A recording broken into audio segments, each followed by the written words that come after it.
Oh no! What? She got refused twice, honey. Oh, thank you.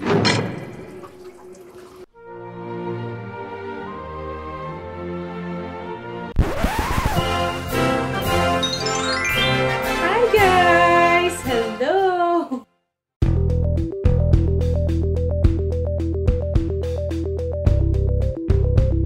If you're hoping to go to a different country, you know that the visa process is the most scary. And unfortunately, the visa process here in the UK is one of the most strict, if not the most scrutinized. And thousands after thousands get denied and get refused. In this video, I'm gonna discuss to you what are the biggest mistakes that the visa applicants do in their visa applications and how to avoid them. If you are interested in this topic, please stick around. By the way, guys, I am sharing to you all information based on my own experience and also what I gathered from other people that have been communicating with me. So as a part of my disclaimer, I am not an immigration officer or an immigration expert, okay? By the way, my name is Queentas. I live here in the UK with my awesome British husband, and I'm a Filipino national. If this is your first time, welcome to my channel. Please don't forget to give me a like and a comment and subscribe to my channel in the end. And guys, it is our responsibility to make sure that we meet the requirements, especially the documentations that are needed to gain approval for our visa application. In this video, I'm specifically discussing about tourist visa application in the United Kingdom and why it is important to be approved in the first application. It's because whenever you make an application of any kind of visa anywhere in the world, if you get refused, that refusal will come up and will be questionable in your visa application. So you don't want it to happen to you. And I will discuss to you what are the biggest mistakes and how we can avoid them, okay? So, number one, this is very important. Long and unclear itinerary. When I first applied for a visit visa here in the UK, I actually managed to provide all the documents apart from the itinerary. And luckily, very, very lucky, I think it was not luck, I think it's because I'm coming over here as a missionary, that I was invited, I was asked to provide my itinerary, and I was asked to provide my proof as a missionary, not denied. So that was really, really on my favor. So make sure that your itinerary is clear. What are your plans to do? How long do you plan to do those things while you visit here in the UK? What are your, where are you going? Week 1, week 2, week 3. Why do you want to stay for 6 months when you are only visiting the Buckingham Palace? That's number 1, okay? Number 2, your leave of employment or employment certificate. Do not underestimate the power of your employment certificate, guys. Make sure that you have a proper letter coming from your employer allowing you to stay to go out for that specific period of time that will satisfy the immigration officer that is going to be handling your application. So make sure that all the information coming from your employer are stated in the letter and that they are approving your leave of absence. Next one. This is very important. Your salary versus your savings. So, for example, you're an employed person and you are receiving a salary of 20,000 pesos if you live in the Philippines. Now, your salary should be reflecting, if you are saying that you're an employed person receiving that salary, it should be reflecting on your savings account or on the bank account that you have provided in your application. You cannot provide a bank statement that does not reflect your salary, or the income.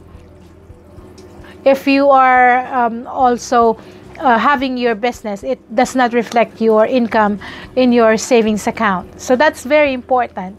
Then also, in continuation with the savings account, you have to make sure that you don't have any questionable big deposits or large amount in your savings account. For example, there's you have mentioned in your letter that you are unemployed, but then all of a sudden you have a savings of $2,000 reflecting on your savings account for the past 3 months, whereas in the past 12 months you don't have any account at all, and then you cannot explain where is this money coming from. How are you able to generate this amount of money when you don't have any job at all or any business at all?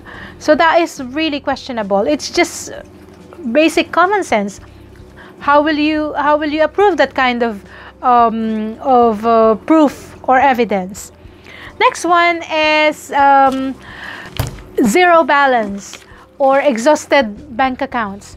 If you are if you are gaining 20,000 pesos a month, and then 20,000 pesos also gets withdrawn every month, that is also very, very difficult for the officer to approve your application, because that highly likely speaks about your financial status. How are you able to support yourself when you're always zero balance? So you have to show that you have a consistent amount that is healthy sitting on your bank account month after month. Like for example, I have my niece who is hoping to come over here in the next future, and she's employed now. So I told her that you have to make sure that you don't exhaust your savings. That is really important, guys. Okay?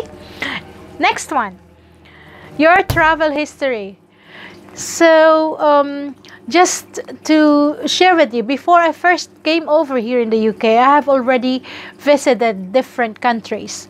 I don't know how many, but I have already obtained Schengen visa a couple of times, and that is really helpful because during my time it's not yet strict, but this time, if you have a very good travel history, it will be very helpful for you.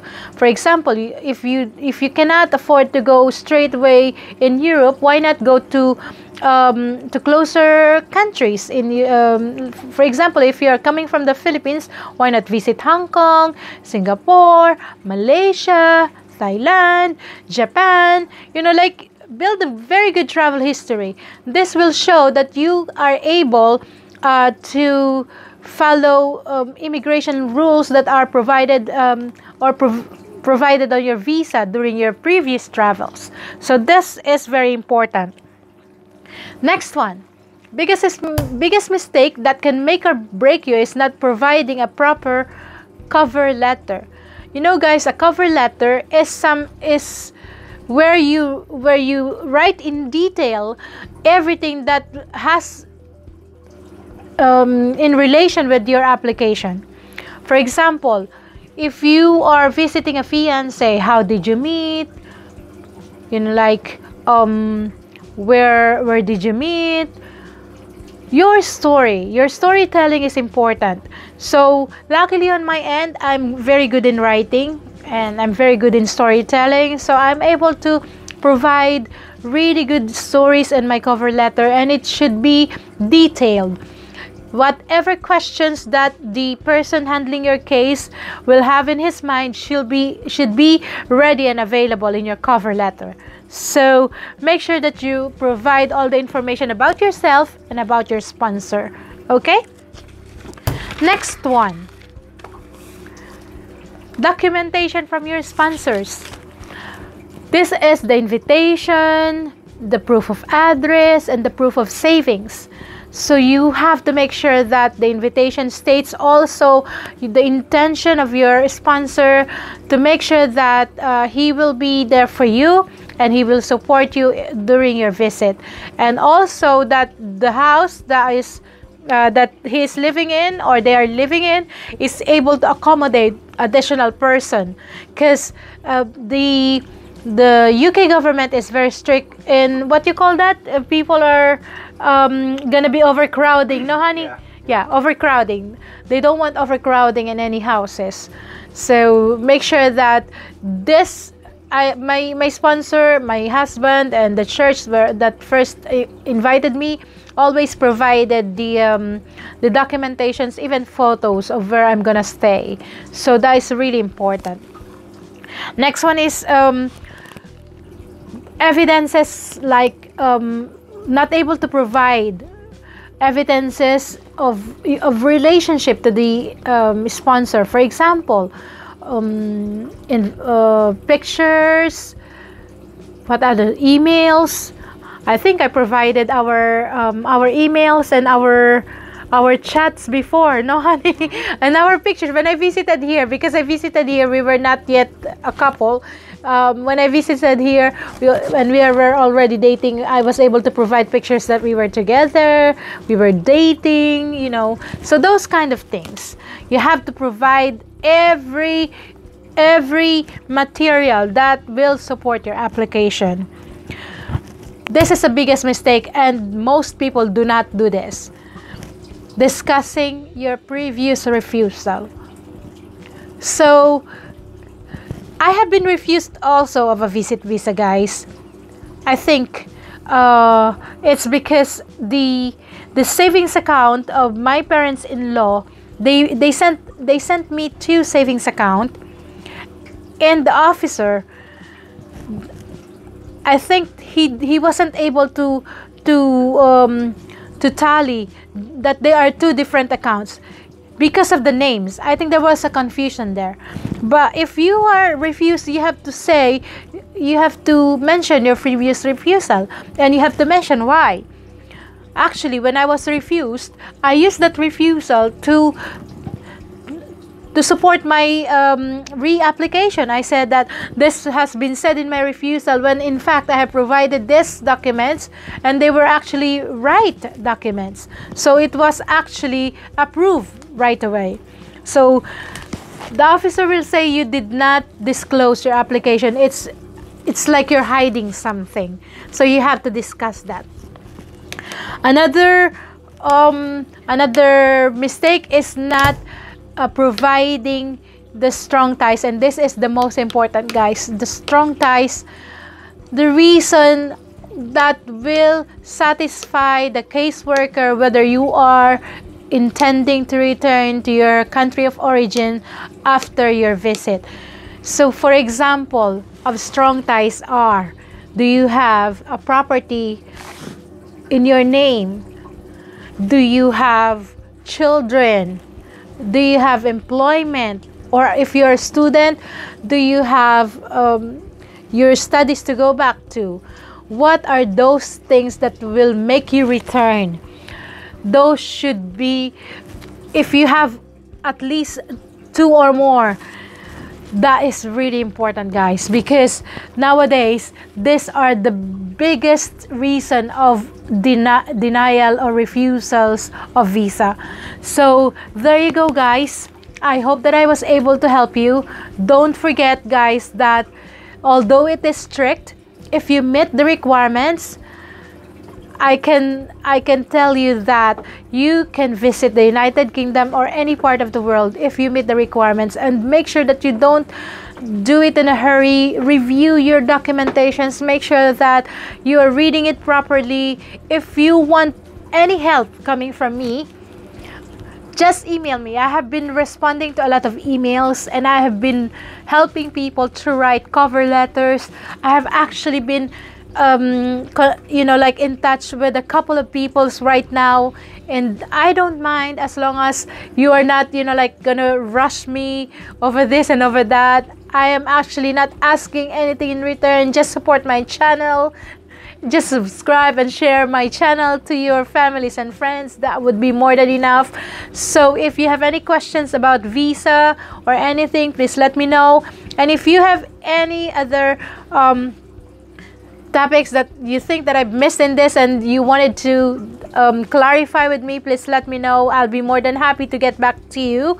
And you can email me as well. My email address is queentas68@gmail.com. You can follow me. You can send me a direct message at my Twitter account at queentas3. But you can also put your questions or your concerns at the comment section down below. And if you are happy, please give me a thumbs up, guys. Okay? Thank you so much. I love you.